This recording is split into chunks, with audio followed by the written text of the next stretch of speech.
Of Vadodara.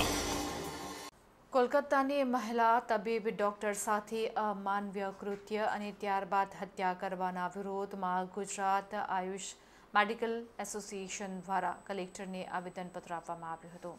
પશ્ચિમ બંગાળમાં મહિલા તબીબ સાથે બનેલી ઘટનાને લઈને તબીબ આલમમાં ઘેરા પ્રત્યાઘાતો પડ્યા છે।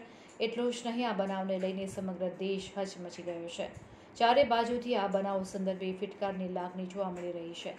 ત્યારે ગુજરાત આયુષ મેડિકલ એસોસિએશનના પ્રમુખ અને આરોગ્ય સમિતિના ચેરમેન ડોક્ટર રાજેશ શાહ ઉર્ફે નિખિલ તથા સેક્રેટરી તેમજ કારોબારી સભ્યો દ્વારા કલેક્ટર કચેરી ખાતે પહોંચી કલેક્ટરને કલકત્તા ખાતે બનેલા આ જઘન્ય અપરાધના વિરોધમાં આવેદનપત્ર આપવામાં આવ્યું હતું।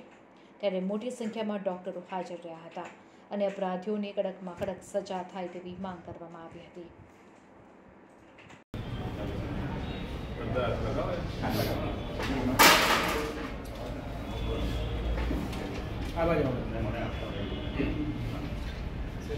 આજરોજ મધ્ય ગુજરાતના આયુષ ડૉક્ટર્સના બધા જ એસોસિએશન, જેમ આયુર્વેદિક ડૉક્ટર્સના એસોસિએશન, હોમિયોપેથિક એસોસિએશન, અમારું ગામા, આ બધા જ ભેગા થયા છે કલેક્ટરશ્રીને આવેદનપત્ર આપવા। આશરે 600થી વધારે ડૉક્ટર્સનો સમૂહ એનું એસોસિએશન છે। પશ્ચિમ બંગાળમાં જે મહિલા તબીબ ઉપર રેપ થયો છે અને એની હત્યા થઈ છે, એનું અમે બધા જ ડૉક્ટર ખૂબ સખત શબ્દોમાં વખોડીએ છીએ અને પશ્ચિમ બંગાળની સરકાર સામે માંગ મૂકીએ છીએ કે તાત્કાલિક એક્શન લે અને એક્શન પણ એવી લે કે આખા ભારતભરમાં એનો દાખલો બેસવો જોઈએ।